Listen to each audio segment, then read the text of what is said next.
que hiciéramos un ejercicio, hágame el favor usted de mirar al lado suyo, a su derecha y a su izquierda, y atrás si puede. Y piense en alguien que no está. Hagamos el ejercicio, a ver. Mire a su lado, diga, aquí se sienta la hermana tal, aquí de este lado se sienta la otra hermana, el hermano. Y si hacemos la matemática, hay muchos hermanos que no están acá. Puede que algunos estén en algún otro lugar, en otra iglesia. Y sé que muchos están en su casa. Muchos están enfermos. No nos cuesta, ¿verdad? Nada, un mensajito de vez en cuando, hermano, ¿cómo está?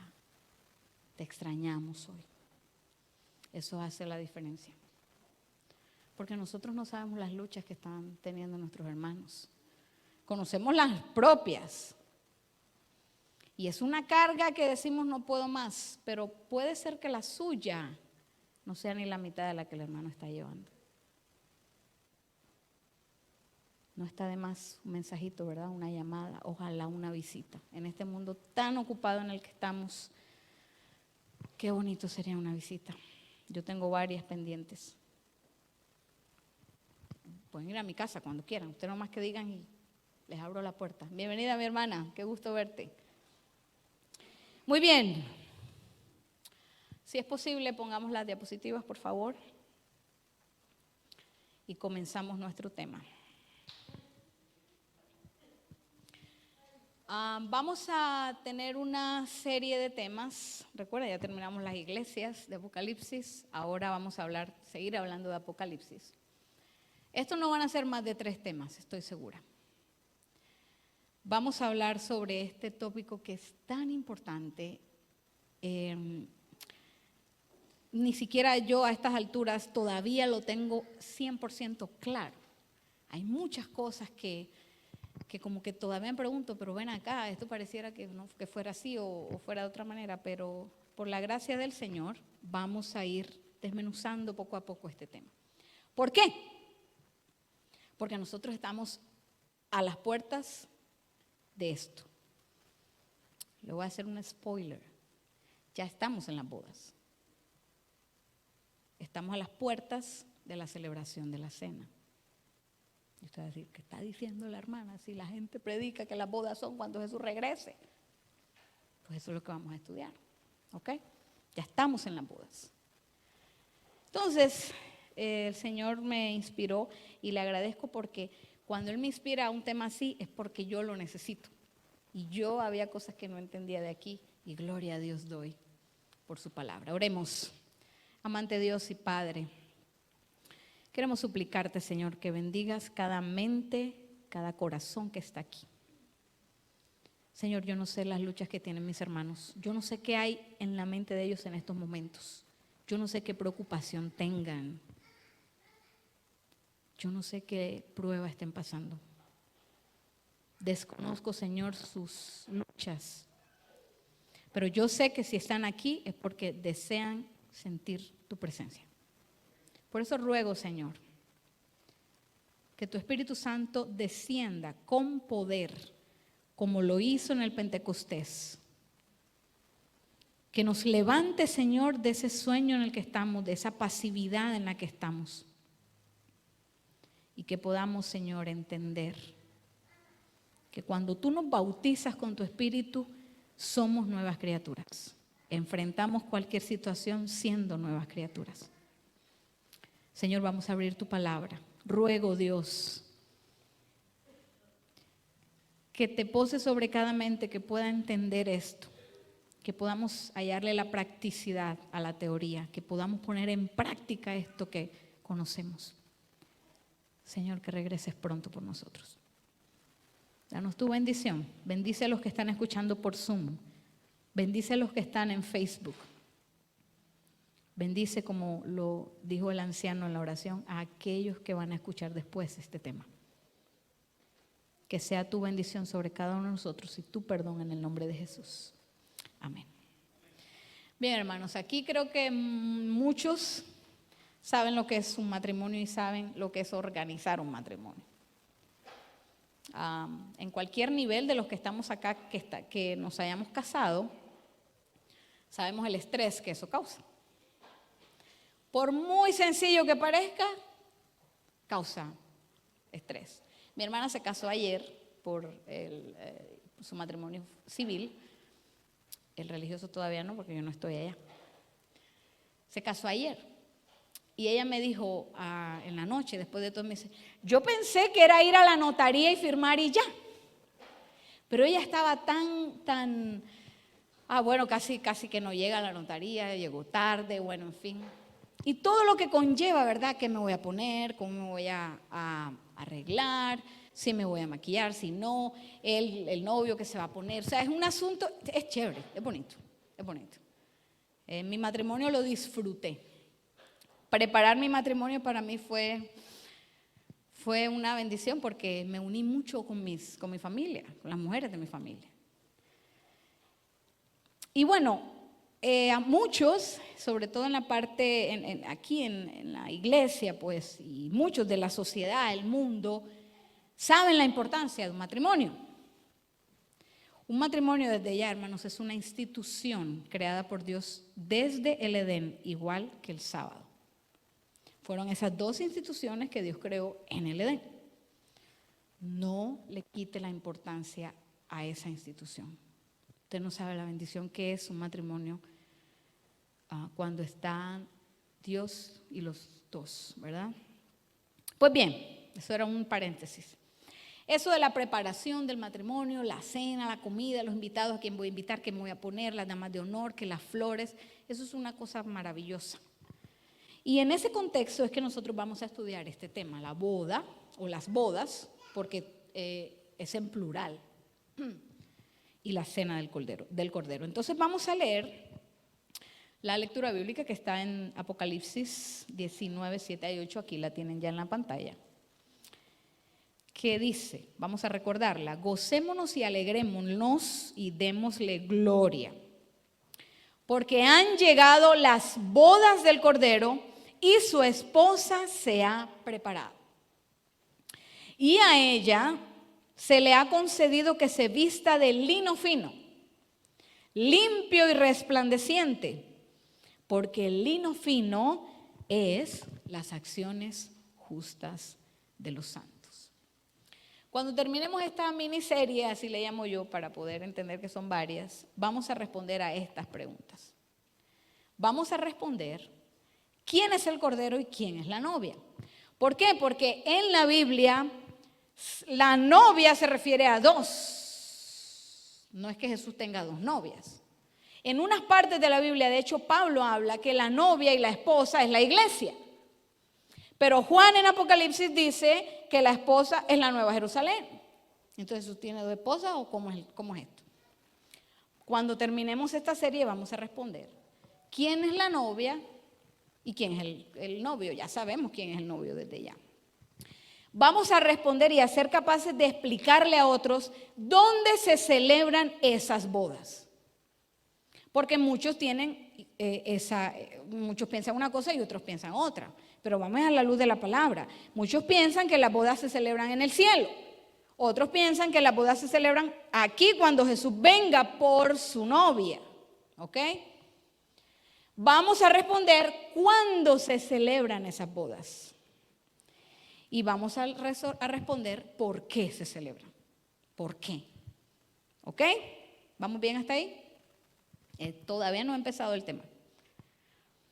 Antes de finalizar la boda, hay que entender, hermanos, antes de finalizar la boda, no estoy diciendo que cuando comience la boda, ya eso está decidido. Antes de que la boda termine, ya está decidido quién tiene las vestiduras indicadas para entrar a la recepción. Una cosa es el matrimonio, la boda, y otra cosa es la recepción de la boda. Antes de que el matrimonio termine, el novio y el padre del novio deciden quién va a entrar a la recepción de las bodas. ¿Ok? Todo eso lo vamos a explicar. Esta es simplemente la introducción. Vamos a hablar de esta linda parábola, la parábola del gran banquete. Vamos a hablar en este tema de la parábola de las 10 vírgenes. Y después que tengamos eso claro, entonces vamos a hablar de la cena de las bodas, es decir, de la recepción del matrimonio. Y en las cenas de las bodas, vamos a responder a estas 3 preguntas. ¿Dónde se celebra la cena? ¿Quién puede asistir a la cena? ¿Y qué necesita esa persona para asistir? ¿Ok? ¿Vamos bien hasta ahí? ¿Amén? Bueno, pues comencemos entonces. Voy a recordarles, me salté una. Para el asunto de la cena, vamos a estudiar esta parábola, la parábola de la gran cena. Para responder a esas preguntas, a estas de aquí, a esas 3, vamos a estudiar esa parábola, la parábola de la gran cena. Ahora sí, comenzamos. ¿Ok? Hoy, por supuesto, no podemos abarcar tanto. Hoy solamente vamos a estudiar esta parábola, la parábola del gran banquete. ¿Usted ha escuchado esa parábola antes? ¿La ha leído? ¿La ha estudiado? ¿Quiénes no tienen ni idea? Sin ánimo de nada, solo quiero saber para estar segura cómo voy a enfocarme. ¿Quiénes nunca han escuchado la parábola o han estudiado la parábola del gran banquete? Gracias, Yesenia, por tu honestidad. Eso está bien porque me hace a mí entender que debo ir con calma. Hermanas, gracias, muy bien. Vamos a estudiar entonces esta parábola, está en el libro de Mateo. Vayamos a Mateo, yo lo tengo acá, no lo vayas a cambiar. Pero busquen su Biblia, por favor, Mateo 22. Y está aquí también para los que de pronto no, pues les prefieran en la pantalla. Mateo 22, vamos a leer toda la parábola y la vamos a ir desmenuzando. Dice, respondiendo Jesús les volvió a hablar en parábolas, diciendo, el reino de los cielos es semejante a un rey que hizo fiesta de bodas a su hijo y envió a sus siervos a llamar a los convidados a las bodas, mas estos no quisieron venir. Volvió a enviar otros siervos diciendo, decid a los convidados, he aquí he preparado mi comida, mis toros y mis animales engordados han sido muertos y todo está dispuesto. Venid a las bodas. Mas ellos, sin hacer caso, se fueron, uno a su labranza y otro a sus negocios. Y otros, tomando a los siervos, los afrentaron y los mataron. Al oírlo el rey se enojó y enviando sus ejércitos destruyó a aquellos homicidas y quemó su ciudad. Entonces dijo a sus siervos, las bodas a la verdad están preparadas, mas los que fueron convidados no eran dignos. Id pues a las salidas de los caminos y llamad a las bodas a cuantos halléis. Y saliendo los siervos por los caminos, juntaron a todos los que hallaron, juntamente malos y buenos. Y las bodas fueron llenas de convidados. Y entró el rey para ver a los convidados. Y vio allí a un hombre que no estaba vestido de boda. Y le dijo, amigo, ¿cómo entraste aquí sin estar vestido de boda? Mas él, ¿qué hizo? Enmudeció. Entonces el rey dijo a los que servían, atadle de pies y manos y echadle en las tinieblas de afuera. Allí será el lloro y el crujir de dientes, porque muchos son llamados y pocos los escogidos. Bienvenida, Ivonne. Esta es tu casa. Esta es tu familia, Ivonne. Bien, el contexto que vamos a hacer. ¿Cómo eran las bodas judías en los tiempos de Jesús y en los tiempos en donde se escribió esta parábola? Para poder entender esta parábola hay que ir a ese contexto, hermanos. No es igual que acá en muchos aspectos. ¿Ok? Aquí, a estas alturas de la sociedad ya ni bodas hay. Solo se rejuntan y ya.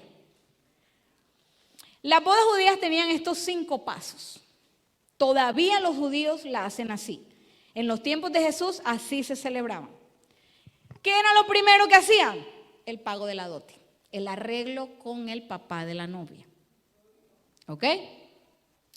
El segundo paso era la parte de la novia, que tenía que hacer la novia.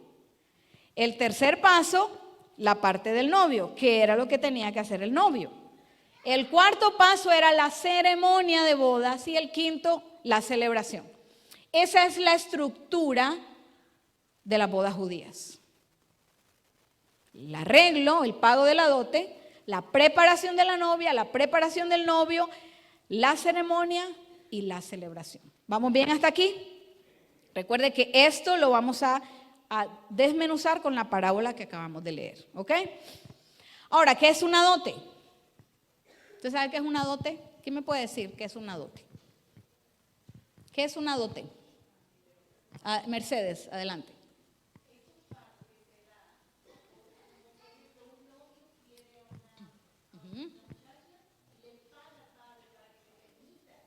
Exactamente. Eso suena hoy muy, las feministas de hoy en día no aceptarían eso. ¿Cierto? Que me paguen a mí o que ni siquiera a mí. Aunque ese pago representa un seguro, como un seguro de vida para la novia. Algo que ella tiene, ¿verdad? Lo administra el padre, pero es de la novia. Que hoy en día eso suceda, son mejor, no, ¿verdad? Salen las feministas con las pañoletas verdes a marchar por eso. Imposible que eso suceda hoy. Pero eso sucedía y tenía una razón. ¿Qué es la dote? El precio de la novia, así se le llamaba. O la riqueza de la novia. Era un pago realizado por un hombre como regalo a la familia de una mujer que deseaba como esposa. Con este pago, dice aquí, se garantizaba una conexión más estrecha entre ambas familias. Y también había una garantía de parte del hombre que de verdad era un compromiso, porque el hombre no iba a querer perder lo que pagó o lo que dio, ¿verdad? Entonces, digamos que el compromiso se hacía fuerte. ¿Ok? ¿Estamos bien hasta aquí? Ok, primer paso en las bodas judías, la preparación. Eso lo que vamos a hacer es a comparar y de una vez le vamos a ir dando la aplicación espiritual. Y usted, yo estoy seguro que va a entender por qué esta parábola es tan linda. Es que es preciosa, hermanos. El arreglo, el pago de la dote. El padre del novio hace los arreglos con la familia de la novia y paga la dote. Puede ser un animal, puede ser dinero. Generalmente eran en los tiempos de Jesús eran cosas. Hoy es dinero, porque los judíos todavía lo hacen. Era algo, hermanos, y esto es importante, la dote era algo que nadie podía comparar. Es decir, si había otra persona interesada en esa novia, la dote tenía que ser algo tan valioso que la otra persona no pudiera ni siquiera acercarse a su valor. Eso aseguraba que la novia pues estuviera o se casara con el que tuviera más. Digámoslo así, en términos monetarios o en términos materiales. Gigi, ¿qué dice Juan 3:16?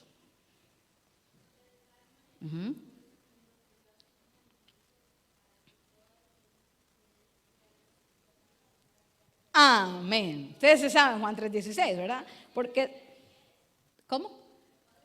Go ahead. Adelante.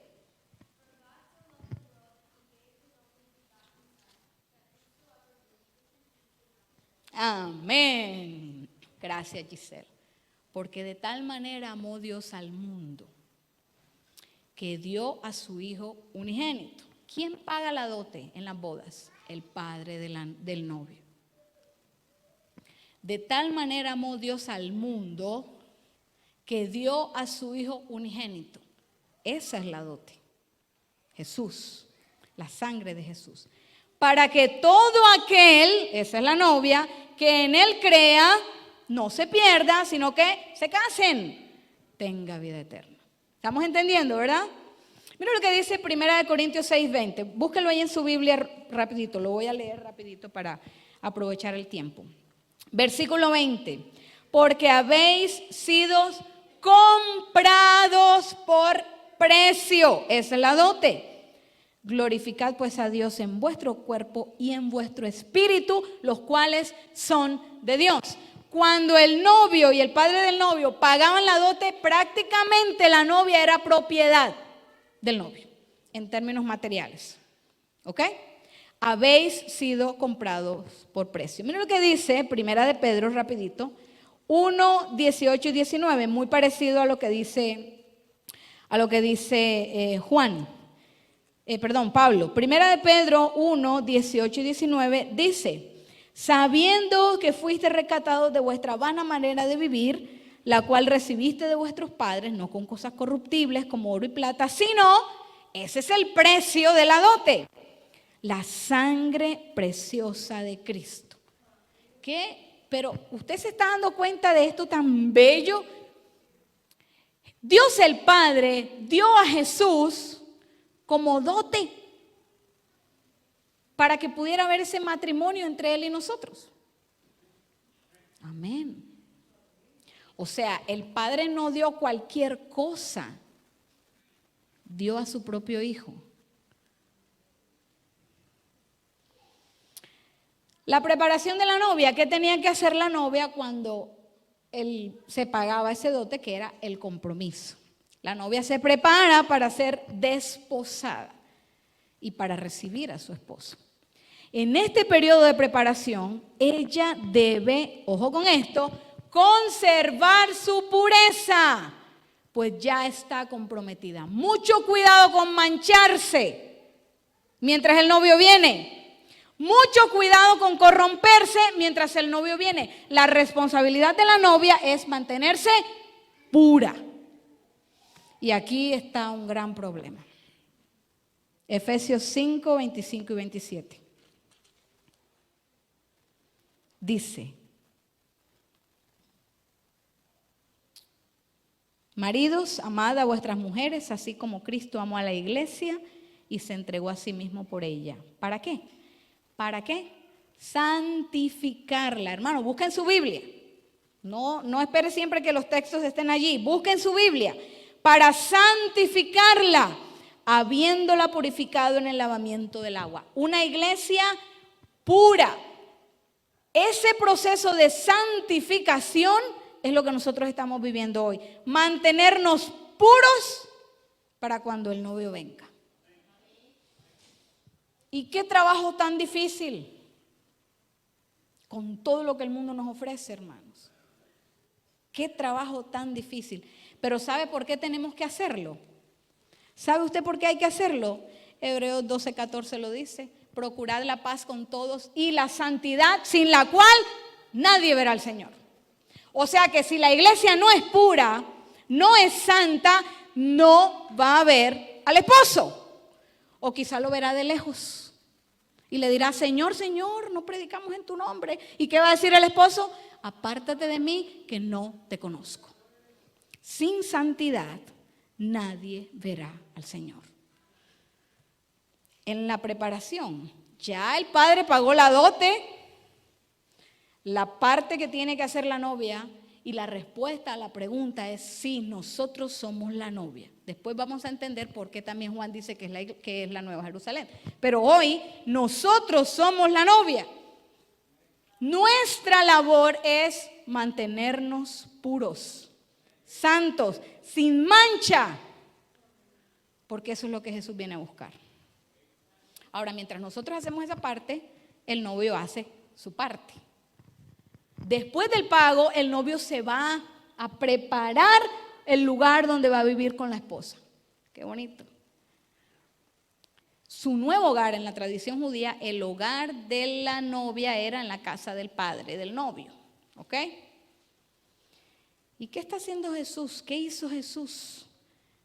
Este texto yo creo que no lo sabemos. San Juan 14. ¿Quién lo puede leer o quién se lo puede decir? Juan 14, del 1 al 3. Gracias. Amén. Amén. Amén. Qué hermoso. Qué hermosa promesa. Tranquilos, no se turbe vuestro corazón. Si tú crees que el padre de la novia pagó el dote, pues créeme a mí que soy el novio. Me voy a preparar el lugar para ti, porque cuando regrese te voy a tomar. Por eso Jesús mismo, esto lo está diciendo Jesús, pero Jesús en otros lados dice, cuando el hombre se case, deja a su padre y a su madre, se une a su mujer y son una sola carne. Pues cuando Jesús regrese por su iglesia, va a tomarla para ser uno con él. Y si me fuera yo a preparar el lugar, vendré otra vez. Cuando yo me casé, Salvador fue a Colombia a casarse. Cuando él se vino solo, yo sentí que como que el corazón se me abrió así. Yo nunca había sentido algo parecido. No porque él esté acá. Porque él tenía que venir a hacer el papeleo, tenía que venir lo más pronto posible. A hacer los papeleos para yo poder venir. Nos casamos en mayo, él duró unos días y se regresó. Y lo volví a ver hasta octubre. Pero en esa fecha, la primera vez que él se fue, yo no, de verdad, hermano, yo nunca había sentido como ese hondo así. Pero yo tenía la promesa de que él iba a volver. Y ahora, aquí, cualquier cosa que hayamos perdido, usted tiene la promesa de que Jesús va a volver. Y eso lo va a recuperar. Ese hondo, esa cosa que usted siente ahora, se va a sanar. ¿Creéis en Dios? ¿Cree también en mí? En la casa de mi padre hay muchas moradas. Si no fuera así, yo no te hubiera dicho eso. Yo no soy un mentiroso. Pero mientras nosotros esperamos eso, hay que mantenernos puros. ¿Qué tal si Salvador se hubiera ido y yo, como una loca de aquí para allá? Con uno y salía por allá y salía por acá porque mi esposo no estaba. No. La pureza, el compromiso, el estar apartado, eso es lo que significa santidad. Apartado para un propósito tiene que ser un estilo de vida, hermanos. No para que te vean aquí en la iglesia los sábados. ¿Para qué? Tiene que ser tu estilo de vida y el mío. Ahora, después que pasa esto, de acuerdo a la tradición, ¿qué pasa? Se lleva a cabo la ceremonia. La ceremonia no es igual a la fiesta, no es igual a la cena. ¿Qué pasa en la ceremonia? Se casan. Como el pastor pudiera decirlo, declaro marido y mujer. La ceremonia, y esto es sumamente importante, se lleva a cabo en la casa del novio. No acá, no en la casa de la novia, en la casa del novio. Y los que pueden asistir a la ceremonia no son todos los invitados. Son solo unos poquitos. En la tradición judía solamente los familiares del novio, los familiares de la novia y unos testigos. Y esa es una palabra clave, testigos. Apocalipsis 19 dice quiénes son esos testigos y quiénes son esos familiares cercanos. De hecho, vamos a leerlo. Apocalipsis 19, 1 al 8. Vamos allí. Apocalipsis 19, 1 al 8 dice, es parte de la lectura bíblica que tuvimos ahorita. Después de esto, oí una gran voz de una gran multitud en el cielo. No sé si pudieras ponerlo, si te es posible, por favor, Apocalipsis 19, 1 al 8. Porque creo que es importante que nos enfoquemos en esta parte. Apocalipsis 19, 1 al 8. Vamos a esperar, aquí es el 1, 19, 1. Y vamos a ir pasando hasta el 8. Gracias. Después de esto oí una gran voz de gran multitud en el cielo que decía, aleluya, salvación y honra y gloria y poder son del Señor Dios nuestro. Porque sus juicios, y esta es la clave, sus juicios son verdaderos y justos. Y esta es otra clave, pues ha juzgado a la tierra, perdón, a la gran ramera, que ha corrompido a la tierra con su fornicación y ha vengado la sangre de sus siervos de la mano de ella. Aquí está la respuesta de muchas preguntas. Versículo 3. Otra vez dijeron, aleluya. Y el humo de ella sube por los siglos de los siglos. Y aquí hay otra respuesta. Y los 24 ancianos y los 4 seres vivientes se postraron en tierra y adoraron a Dios que estaba sentado en el trono y decían, amén, aleluya. Y salió del trono una voz que decía, alabad a nuestro Dios todos sus siervos y los que le teméis, así pequeños como grandes. Y oí como la voz de una gran multitud, como el estruendo de muchas aguas y como la voz de grandes truenos que decía, aleluya, porque el Señor Dios nuestro, Dios Todopoderoso reina. Gocémonos y alegrémonos y démosle gloria, porque hayan llegado las bodas del Cordero y su esposa se ha preparado.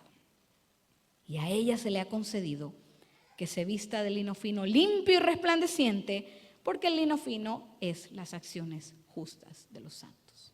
Si usted ve aquí toda esa escena, dice que es una gran multitud, ¿verdad? Pero ahí hay personajes especiales, eso lo vamos a desarrollar después, porque todavía no hemos entrado a la parábola. Hay 24 ancianos, hay 4 seres vivientes y a veces, ¿qué son los 4 seres vivientes? ¿Quiénes son los 24 ancianos? Ahorita no vamos a responder eso, pero había alguien ahí y hay una escena de juicio ahí. Ahí mismo lo dice, el Padre Dios ha juzgado y después del juicio, las bodas. ¿Estamos entendiendo, verdad? La celebración de las bodas. Ok, volvamos a las diapositivas, por favor. Ahora, se llevan a cabo las bodas, la ceremonia, lo que dice aquí, y luego entonces viene la celebración. Ahí sí, entonces ya no son poquitos testigos o familiares cercanos, ahí sí son muchos invitados. Y por eso el texto dice, dichosos los invitados a la cena, a la celebración, no a las bodas. No va a salir usted de aquí más confundido que como llegó, le aseguro. Pero hay que dejar claro esto. Ok, ahora sí, la parábola del gran banquete. Ya la leímos. La pregunta que hay que comenzar a hacer es, ¿quiénes fueron los siervos que el rey envió a invitar a las personas, a las personas a la boda o a la cena? ¿Quiénes fueron esos siervos? Pues la respuesta, el versículo 1 al 3, recuerda que dice que el rey preparó y mandó a sus siervos y los invitados no quisieron. ¿Ok?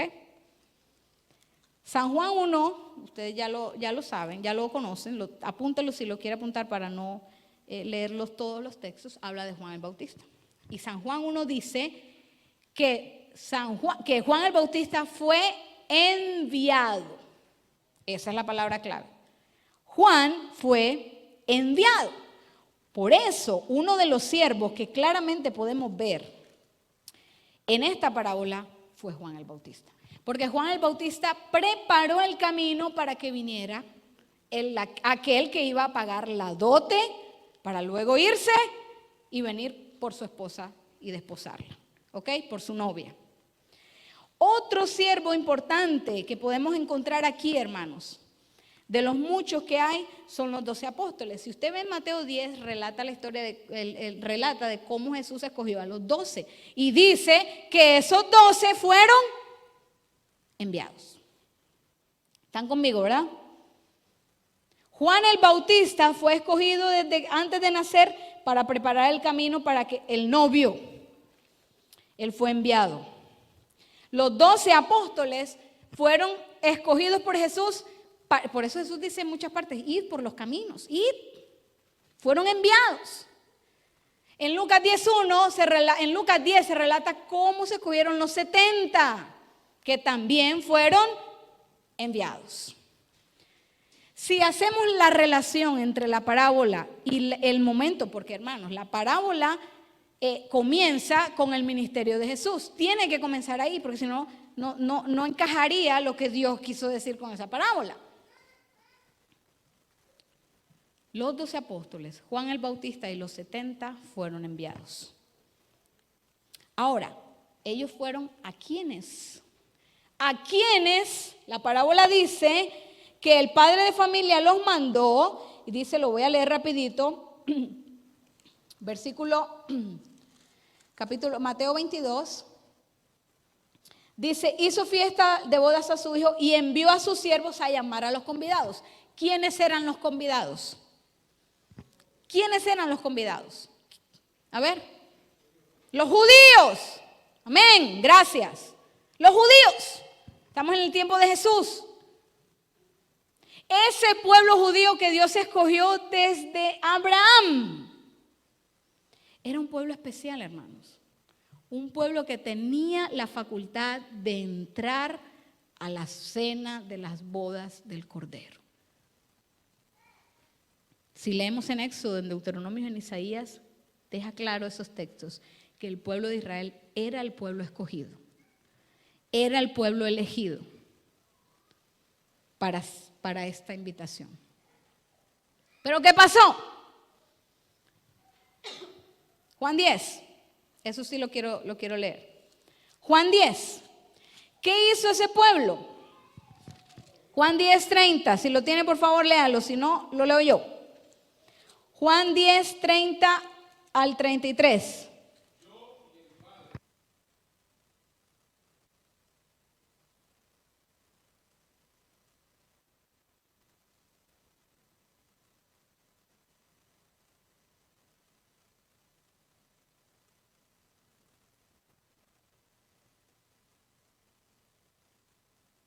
Ya, 33.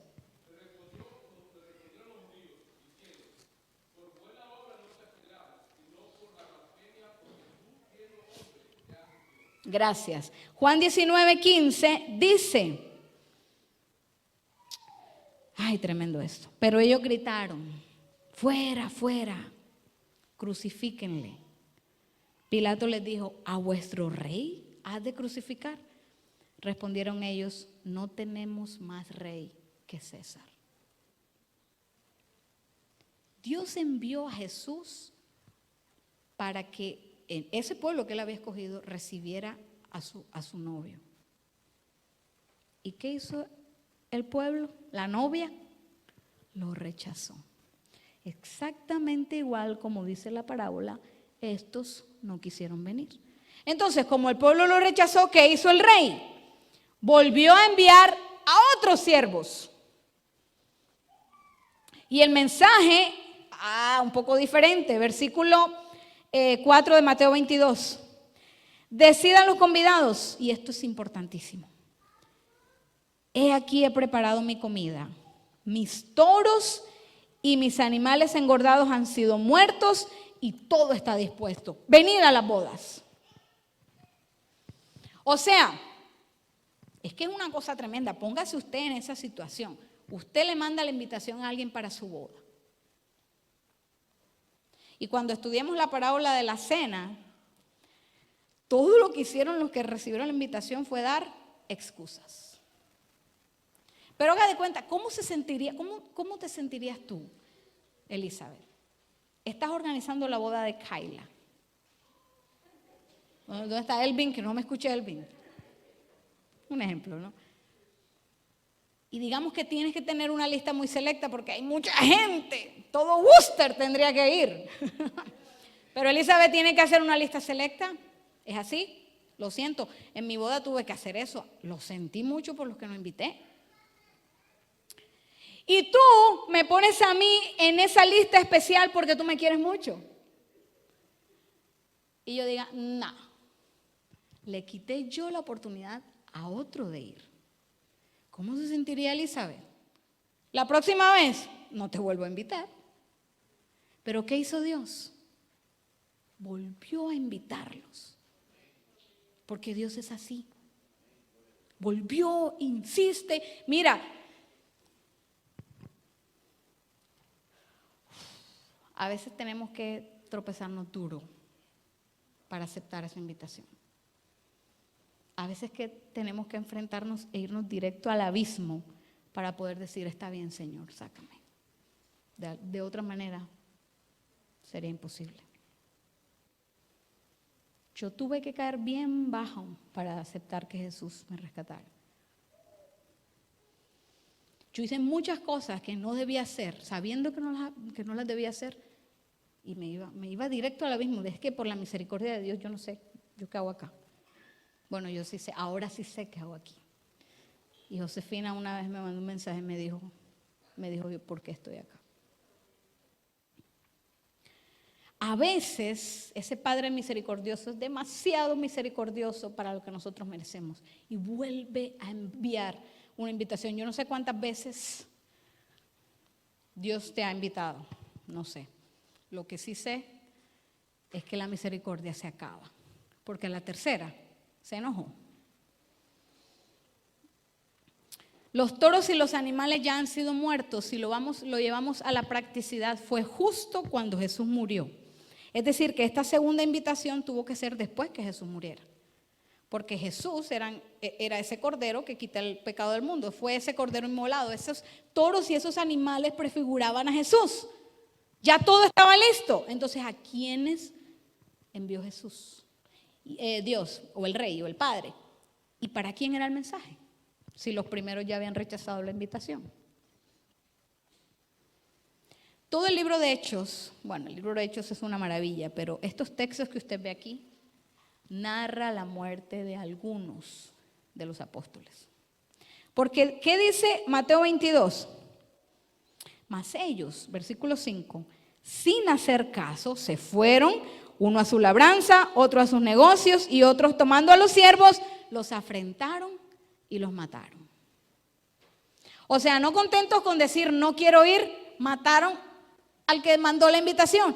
¿Quiénes eran esos que estaban dando la invitación? Todos los apóstoles y todos aquellos que después que Jesús murió y subió al cielo se dedicaron a esparcir el mensaje. Y muchos de ellos fueron cruelmente asesinados. Ya lo vimos en la iglesia de Esmirna, en el segundo tema de las iglesias.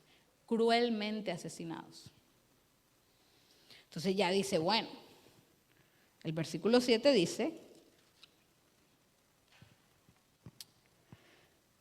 versículo 7 dice, al oírlo el rey se enojó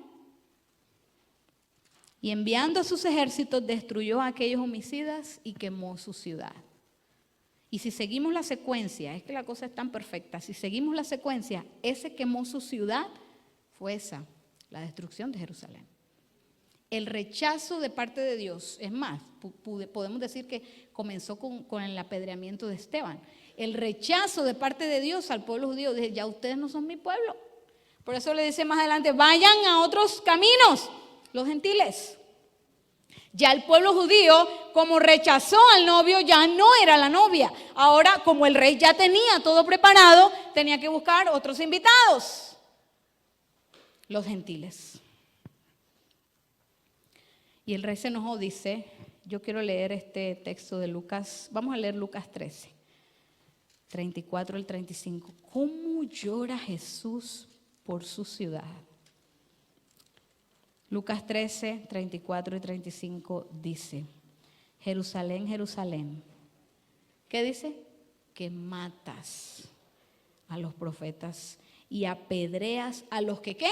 Te son enviados, la misma expresión. ¿Cuántas veces quise juntar a tus hijos? 2 veces Jesús mandó la invitación, Dios mandó la invitación. Como la gallina a sus polluelos debajo de sus alas y no quisiste.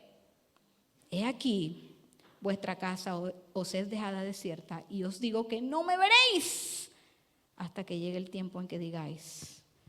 Eso es cuando el novio venga por su esposa. Bendito el que viene en nombre del Señor. La parábola dice que los convidados no eran dignos. El pueblo de Israel quitó esa. Miren, Dios decía al pueblo de Israel, tú eres mi especial tesoro. Estoy hablando del pueblo de Israel literal, de los judíos antes de ser el evangelio esparcido de los gentiles. Tú eres mi especial tesoro. Mío eres. Pero después, cuando pasa todo esto, dice la parábola que los convidados no eran dignos. Lo dice el versículo 8. Y Jesús sí que se los dejó claro a los fariseos. Miren, ustedes no están haciendo las cosas bien. Ustedes no están siendo esa novia pura que deben ser. ¿Y qué va a pasar? La parábola sigue diciendo, versículo 10, esto es interesante. Saliendo los siervos por los caminos, juntaron a todos los que hallaron. Y aquí está un problema tremendo. Juntamente malos y buenos. Y las bodas fueron llenas de convidados. Juntamente malos y buenos. Y eso es un gran problema todavía aquí en la iglesia. Porque en la iglesia todavía hay peces buenos y peces malos. Vamos, Mateo 13. Yo no sé, yo no voy a ver el reloj. Mateo 13. Mira lo que dice esta parábola. Son solo 4 textos. 47 al 50. Asimismo, el reino de los cielos es semejante a una red que echada en el mar recoge ¿qué? Toda clase de peces. Y una vez llena, la sacan a la orilla. Y sentados, recogen lo bueno en cestas y lo malo ¿qué? Lo echan. Aquí hay una separación. ¿Por qué? Porque en la parábola claramente más adelante dice que no todos pueden entrar. A todos llamaron. Muchos son los llamados, pero pocos son los escogidos. Tiene que haber una separación. ¿Se le hace familiar esa expresión? Que hay que separar. ¿Se le hace familiar? ¿A qué? Aquí, hablando aquí, en los temas que hemos dado. ¿Ah? Gracias. Yes. El trigo y la cizaña. En la iglesia hay trigo y hay cizaña. En la iglesia hay peces buenos y peces malos. Pero como Jesús viene por una iglesia pura, santa y sin mancha, Él tiene que separar para determinar quién es apto para entrar a las bodas y esperar la celebración, la cena. ¿Sabe a través de qué se hace eso? Ahí está en la tercera imagen. El juicio investigador. Están captando la idea, ¿verdad? Por eso en los últimos temas que vimos de las iglesias enfatizamos mucho en eso. ¿Qué se hace en el juicio? Se determina quién va para el cielo y quién no. Perdón que lo diga así, lo exprese así. Es mucho más profundo que esto, ¿no? Pero en el juicio es donde usted está listo o no. ¿Cuándo comenzó el juicio? Ya lo estudiamos y mucho. En 1844. Desde 1844 hasta acá, Jesús está en el santuario celestial, ejerciendo su labor de intercesor. Bueno, en el lugar santísimo del santuario celestial. ¿Hasta cuándo va a estar ahí? No sé. Yo no sé si hoy yo me muera. Yo no sé. Por eso la importancia de estar listos. Por eso la importancia de estar listos. Entonces, esa separación se llamó a todo el mundo, vengan, hacemos una campaña y se bautizan 50 personas. Créanme, hermanos, de esos 50, ahí hay peces buenos y peces malos. Nuestra labor, que ya estamos adentro, y ojalá dentro de la cesta de los peces buenos, es hacer que esos peces que son malos, proceso de santificación, ¿verdad? Nosotros tenemos mucha parte ahí. El Espíritu Santo hace la parte más importante y la que nosotros no hacemos. Pero la que nosotros tengamos que hacer, la labor que nosotros tenemos que hacer como iglesia, es eso. Prepararnos y preparar a otros para ese momento. Porque de nada sirve que yo vaya y mi hermano no. Qué injusto. Eso es el juicio. Lo dice Eclesiastés. Dios traerá toda obra a juicio junto con toda cosa encubierta, sea buena o sea mala. Lo dice aquí Apocalipsis 20. Hermanos, esto es serio. En estos momentos, pregunto. Vamos a ver si ya estoy por terminar. ¿Estamos en las bodas, sí o no? ¿Se están llevando a cabo las bodas, sí o no? ¿Usted qué cree? Sí. ¿Por qué? ¿Por qué? Amén. Se está predicando el evangelio. ¿Por qué más se están llevando a cabo las bodas? Estamos estudiando la parábola de aquí. Sí se están llevando a cabo. Claro que se están llevando a cabo. Las bodas tienen una relación muy estrecha con el juicio.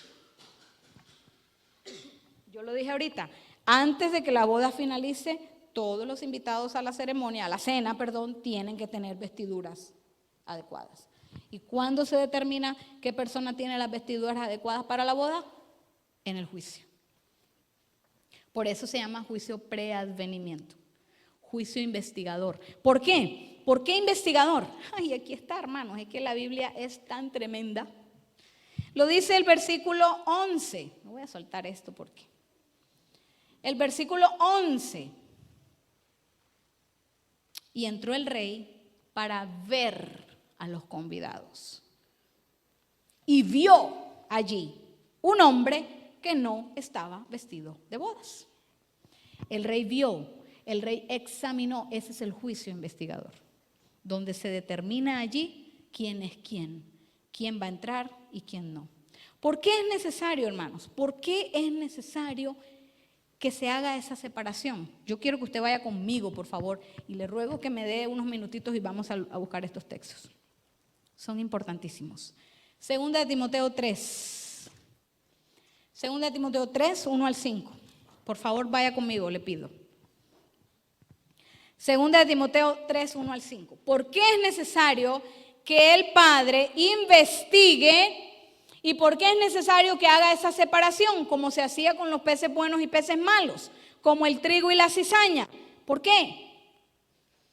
Dice Pablo, también debes saber esto, que en los postreros días vendrán tiempos peligrosos. Oiga esto.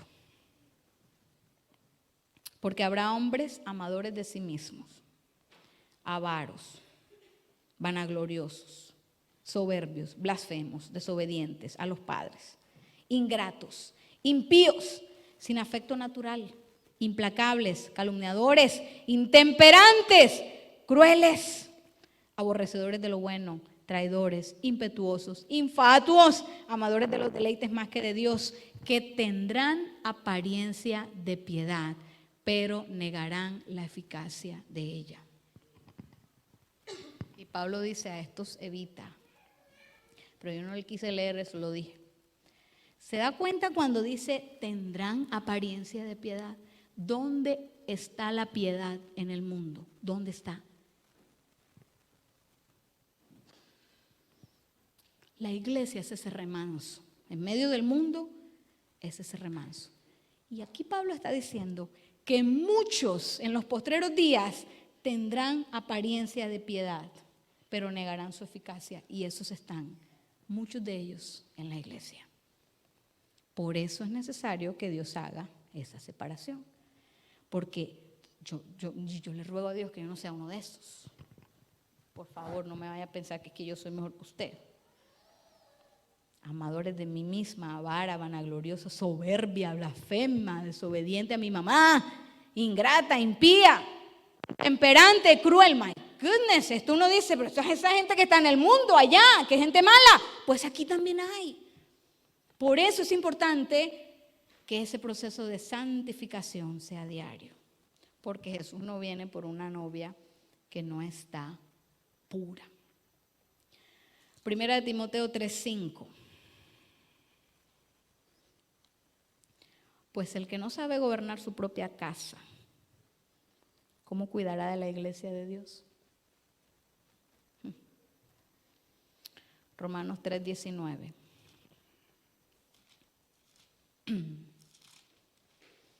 Dice,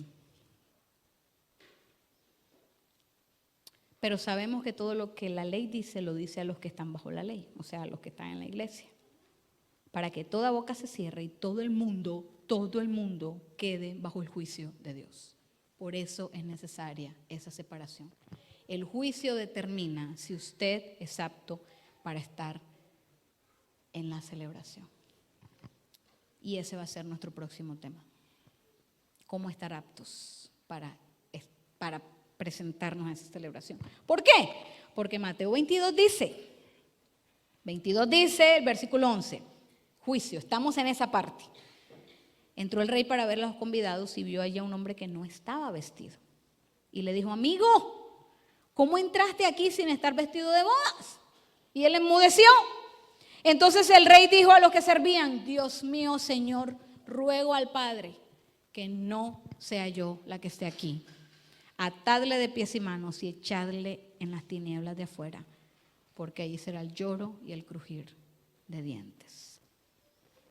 Nuestro próximo tema vamos a estudiar qué necesito yo para poder entrar a la celebración de esas bodas.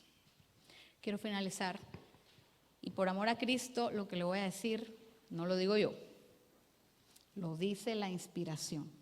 Lo que yo voy a leer aquí no son palabras mías, es palabra inspirada de Dios. Así que eso va para usted y va para mí con el mismo poder. Muchos de los que se llaman cristianos son meros moralistas humanos. Han rechazado el don que podría haberlos capacitado para honrar a Cristo, representándolo ante el mundo. La obra del Espíritu Santo es para ellos una obra extraña. ¿Usted se está dando cuenta de eso? Muchos de los que profesan ser cristianos, la obra del Espíritu Santo, que es el representante de Cristo aquí, es una obra extraña para ellos. Hermanos, no son hacedores de la palabra. Los principios celestiales que distinguen a los que son uno con Cristo y uno con el mundo, casi no se pueden distinguir. Los profesos seguidores de Cristo ya no son más un pueblo separado y peculiar. La línea de demarcación es borrosa. El pueblo se está subordinando al mundo. Oiga esto, el pueblo se está subordinando al mundo. Por eso es que aquí hay avaros, amadores de sí mismos, vanagloriosos, intemperantes. Porque el pueblo se está subordinando al mundo, a sus prácticas, a sus costumbres, a su egoísmo. La iglesia ha vuelto al mundo en la transgresión de la ley, cuando el mundo debía haber vuelto a la iglesia por la obediencia al decálogo. Diariamente la iglesia se está convirtiendo al mundo. Esto a mí me da como piquiña, me da una cosa. ¿Sabe que la música es ese instrumento que Satanás utiliza para eso? Es de las armas que más buen resultado les ha dado. La música, las luces. ¿Sabe que hay iglesias que son tremendas plataformas, pero no son plataformas como el santuario, consagradas a Dios? No. Son espacios para ¿qué? Entretener. La iglesia, ¿dónde está? Diariamente se está convirtiendo al mundo. ¿Cómo va a venir Jesús, mi hermano? Pregúntese eso. ¿Cómo va a venir Jesús por una iglesia que es igualita al mundo? Pregúntese eso.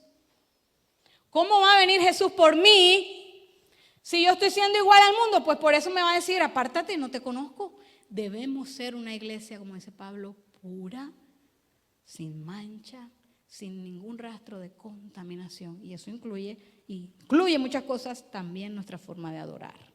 También nuestra forma de dar diezmos y ofrendas, también nuestra forma de hablar, nuestra forma de vivir, hermanos. La última parte de esto que escribió Elena de White en Palabras de Vida del Gran Maestro. Todos esperan ser salvos por la muerte de Cristo, mientras rehúsan vivir una vida de sacrificio propio. Yo, ir a ser una misionera, que vaya otro, para eso está el hermano Francisco. Yo prefiero irme a pegar a mi siestita porque pues el sábado es el día del Señor. Hermano, no tome esto como que yo le estoy dando un latigazo, es que eso va para mí. Eso va para mí. Yo hacer esto, pues yo doy mis diezmos y mis ofrendas, que lo haga otro. Todos esperan ser salvados por la muerte de Cristo mientras rehúsan vivir una vida de sacrificio propio. No tenemos las vestiduras adecuadas si vivimos así. Y Jesús viene por aquel que tenga las vestiduras adecuadas. Ensalzan las riquezas de la abundante gracia. Somos salvos por gracia, somos salvos por gracia. La gracia me salva, ya no estoy bajo la ley. Y pretenden cubrirse con una apariencia de justicia esperando ocultar los defectos de su carácter. Ese es el problema. Y de paso le digo, ese es el vestido, el carácter. Pero sus esfuerzos serán vanos en el gran día de Dios. Hermanos, esto es serio. Las bodas se están llevando a cabo. Y cuando finalicen las bodas, que será cuando finalice el tiempo de gracia, cada caso estará resuelto. Y entonces allí sabremos quién está adecuadamente vestido para la celebración, que es la cena. Elena de White vio una mesa de plata pura, dice ella, eso lo vamos a ver más adelante. Dice que los kilómetros, ella veía eso y no alcanzaba a ver el final. Plata pura. Esa es la cena de las bodas. Pero usted y yo no vamos allá si no tenemos los vestidos adecuados. Y de paso lo digo, el carácter de Jesús reflejado en nuestra vida.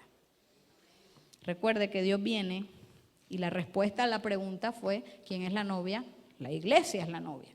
Después vamos a hablar por qué la Nueva Jerusalén es la novia también. La iglesia, Jesús viene por una iglesia pura. Que Dios nos ayude.